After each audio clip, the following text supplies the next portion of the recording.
15 కూడా కాదు, 10 కిలోమీటర్ల దూరంలోనే ఉంది. 10 కిలోమీటర్ల దూరంలో జిల్లా హెడ్ క్వార్టర్స్. ఆ జిల్లా హెడ్ క్వార్టర్స్ లో ఎస్పీ ఉంటాడు. ఆ జిల్లా హెడ్ క్వార్టర్స్ లో ఎస్పీ ఉంటాడు. ఆ జిల్లా హెడ్ క్వార్టర్స్ లో ఎస్పీ ఉంటాడు. ఇక్కడ నుంచి కేవలం 10 నిమిషాల దూరంలోనే డిఎస్పీ ఆఫీసు. ఇక్కడ నుంచి డిఎస్పీ ఆఫీసు కేవలం 10 నిమిషాల దూరం. ఎస్పీ ఉండేది కేవలం 10 కిలోమీటర్ల దూరంలో ఎస్పీ ఉన్నాడు నంద్యాల హెడ్ క్వార్టర్స్ లో. ఇటువంటి పరిస్థితుల్లో ఈ గ్రామానికి కనుక పోలీసులు కనుక పంపించి ఉండింటే, ప్రొటెక్షన్ పంపించి ఉండింటే ఈ గ్రామంలో ఘటన జరిగి ఉండేది కాదు. సాక్షాత్తు ఎస్ఐ చూస్తా ఉన్నాడు, సాక్షాత్తు కానిస్టేబుల్ చూస్తా ఉన్నారు. వీళ్ళందరూ చూస్తా ఉండగానే అదనపు బలగాలు ఏ ఒక్కరూ కూడా ఇక్కడికి రాకుండా 12:20 ఏకంగా స్వైర విహారం చేస్తూ ఏకంగా ఇదే స్పాట్ లోనే ఈ గ్రామానికి సంబంధించిన అన్యాయమైన నాయకుడు, ఇక్కడ సంబంధించిన ఎమ్మెల్యేకి సంబంధించిన ప్రోద్బలం, ఇక్కడికి సంబంధించిన చంద్రబాబు నాయుడు గారు లోకేష్ గారు వాళ్ళిద్దరి అండదండలు, వీళ్ళందరి అండదండలతో పోలీసులు ఎవరూ కూడా పంపించకుండా, పోలీసులు ఎవరూ కూడా ఇక్కడికి రాకుండా సాక్షాత్తు ఎస్ఐ సమక్షంలో, సాక్షాత్తు ఇద్దరు కానిస్టేబుల్ సమక్షంలో స్వైర విహారం చేస్తూ ఏకంగా నరకడం జరిగారు. సుబ్బరాయుడిని హతమార్చారు, మిగతా ఇద్దరిని కొట్టారు, మిగతా 2 కుటుంబాలలో కొట్టారు. చివరికి సుబ్బరాయుడు భార్య పెద్దమ్మను నరికారు.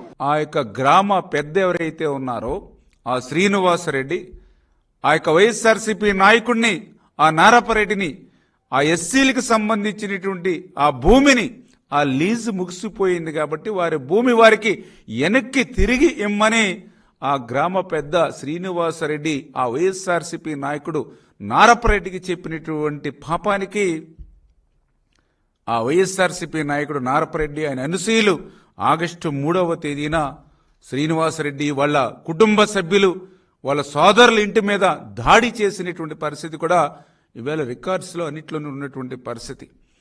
అటువంటి స్థితిలో 2 కుటుంబాల మధ్య జరిగినటువంటి తగాదాల్లో సుబ్బారాయుడు చనిపోతే దాన్ని కూడా రాజకీయ రంగు పులిమి తెలుగుదేశం పార్టీకి అంటగట్టేటువంటి విష ప్రయత్నం ఈరోజు జగన్మోహన్ రెడ్డి చేస్తున్నటువంటి విధానం.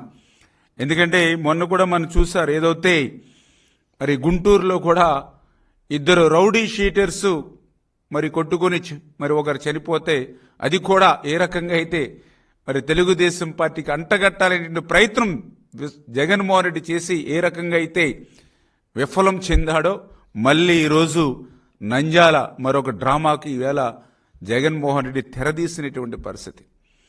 అంటే ఆంధ్రప్రదేశ్ రాష్ట్రంలో ప్రజలు జగన్మోహన్ రెడ్డిని మర్చిపోయినటువంటి స్థితిలో తన ఉనికిని కాపాడుకోవడం కోసం ఏదైతే వ్యక్తిగతమైనటువంటి కానీ ఆస్తి తగాదాలు కానీ ఇల్లీగల్ కానీ ఇట్లా ఏ ఇష్యూలో ఎవరు చనిపోయినా ఆ శవ రాజకీయాలు చేయడంలో ఈరోజు జగన్మోహన్ రెడ్డి ఆరితేరిపోయినట్లుగా ఈరోజు మనందరికీ కూడా కనిపిస్తున్నటువంటి పరిస్థితి. అంతేకాకుండా ఆయన పదే రెడ్ బుక్ అని కలవరిస్తూ ఉన్నాడు. అంటే ఆయన చేసినటువంటి తప్పులు పగలే కాకుండా రాత్రి సైతం కలల్లో సైతం గుర్తుకు రావడంతో ఎక్కడ ఎరుపు రంగు చూసినా కూడా ఆయనకి రెడ్ బుక్కే గుర్తుకొస్తుంది. అంటే ఆయన చేసినటువంటి పాపాలు జగన్మోహన్ రెడ్డిని వెంటాడుతున్నాయనే విషయం కూడా మనందరికీ కూడా అర్థమవుతున్నటువంటి పరిస్థితి.